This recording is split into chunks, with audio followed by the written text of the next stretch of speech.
দেখো আমি তৈরি হয়ে নিয়েছি কাপড় পরে। আচ্ছা আমি যে ওদের বাড়িতে আজকে তো পুজো, আমি যে ওদের বাড়িতে যাব, আমি তো কাপড় পরে তৈরি হয়ে গেলাম। আজকে রথের দিন, ওদের বাড়িতে যে কি বলবো তোমাকে, পুজো। কিন্তু ওদের বাড়িতে 5টা মহিলা আসবে। আমার হাতে তো গয়নাগাটিগুলো কিছু নেই, গলা কান সব খালি। আর তুমি তো গয়নাগুলোকে সব রেখে দিয়েছো নিজের কাছে। তো আমাকে কটা গয়না বার করে দাও, আমি পরে যাব। কি হবে গয়না নিয়ে? এ বাবা, ওখানে 5টা মহিলা আসবে, পুজোর কোনো জায়গা। গয়না পড়তে হবে না। এটা তুমি কোনো কি ওখানে নিজেকে কি সেজে গুজে গয়না পরে গিয়ে কি প্রদর্শনী করতে যাচ্ছ নাকি? এ বাবা, 5টা মহিলা আসবে, নাহলে ওরা ওরা তো জিজ্ঞাসা করবে তোমার স্বামী তোমাকে গয়নাও পরতে দেয় না। না, বলবে যে না গয়না পড়তে দেয় না। আমি গয়না পরে রাস্তায় বেরোই না, আজকাল দিনকাল ভালো নয়, গয়না পরে বাইরে বেরোই না। এটা কোনো কথার কথা? একটু কানেও একটা সোনার দুল নেই, হাতেও নেই, শুধু শাখা পরিয়ে রেখে দিয়েছো। যেগুলো ইমিটেশনের আছে পরে যাও। তুমি তো জানো আমি ইমিটেশনে পরলে আমার র্যাশ ঘুরে। আর বাবা তো আমাকে বিয়েতে গয়না দিয়েছে, এমন তো না আমাকে বাবা বিয়েতে গয়না দেয়নি, আমাকে বাবা বিয়েতে অতগুলো গয়না দিয়েছে।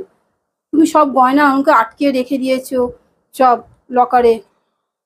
তো গয়না তুলে রাখবো না তো কি করবো? সব তোমাকে খুলে দিয়ে দেবো, তুমি পরে পরে ঘুরে বেড়াবে রাস্তায় নিজেকে সংসেজে। ওইগুলো তো আমারই গয়না, তুমি ওরকম গয়নাগুলোকে ওরকম করে রেখে দেবে? তুমি দেখো প্রত্যেকের বাড়ির বউরা আজকে আসবে, একটুখানি পুজোর জায়গায় একটু গয়না না পরে আসতে বলো। কোনো গয়না পড়তে হবে না, এমনি যাও। যদি এমনি যেতে পারো যাও, গয়না বেশি পড়লে গয়না ক্ষয় হবে। এটা কোনো কথার কথা? গয়না পরলে গয়না ক্ষয় হয়? দেখো একটা শাড়ি পরেছি, একটা পরো না। কেন গয়না না পরে যাওয়া যায় না? এরকম হাতে একটা সধবা মানুষ, হাতে কানে গলায় খালি, যদি না থাকতো তাহলে তুমি আমাকে বলতে যে আমার গয়না নিয়ে আমি গয়না পরবো না। গয়না থেকেও গয়না পরবো না, এটা কোনো কথার কথা বলো? তুমি যে রাস্তাঘাটে এত মানুষজন যায়, তারা কি সবাই গয়না পরে যায়?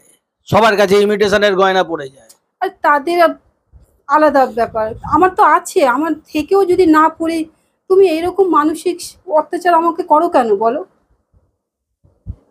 তোমার পায়ে পড়ি আজকে আমি তোমাকে বলে দিলাম গয়না পরে যাবে না, আমি গয়না দেব না। তুমি এরকম অত্যাচার করো কেন বলো? তুমি যখন তুমি ঘরে ঢোকো, তুমি দরজা বন্ধ করে টাকা গুনবে, আমার গয়নাগুলোকে আলমারি ভেতরে লুকিয়ে রেখে দেবে। আমি নিজের ঘরে নিজেই জানি না কোথায় গয়নাগুলোকে রেখে বেশ দিয়েছো। করি, তোমাকে অত কিছু জানতে হবে না। আমি তো তোমার বউ, বলো, আমি যদি না জানি তো কে জানবে বলো?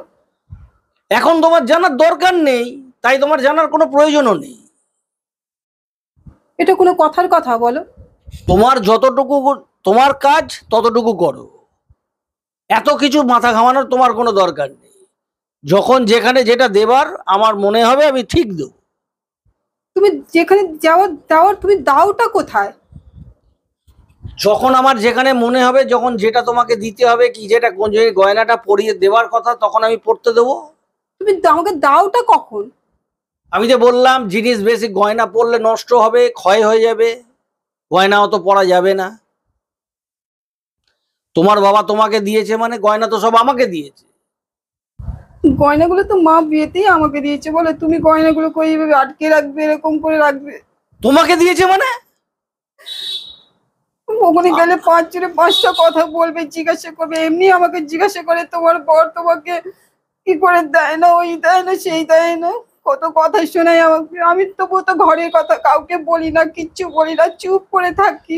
কিচ্ছু বলবে না বাইরে কাউকে গিয়ে, ঘরের জিনিস আমরা যেটা বলছি সেটাই শুনবে, বাইরে গিয়ে বলবেন না সব ঠিক আছে। আমি এই জন্য তো কোনো জায়গা ঘর থেকে বেরোতে চাই না, তবু আজকে পুজোতে যেতে বলেছে বলে আমি যাচ্ছি, নাহলে তো আমি সেটাও যেতাম না।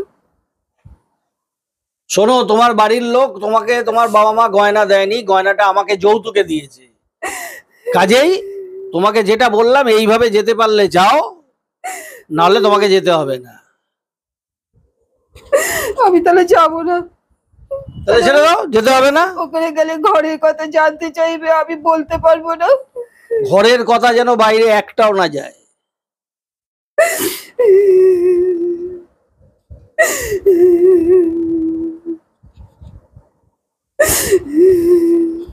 আমি যাবো না, আমি শাড়ি টাড়ি খুলে দিচ্ছি, আমি যাবো না। যাও, যেতে হবে না।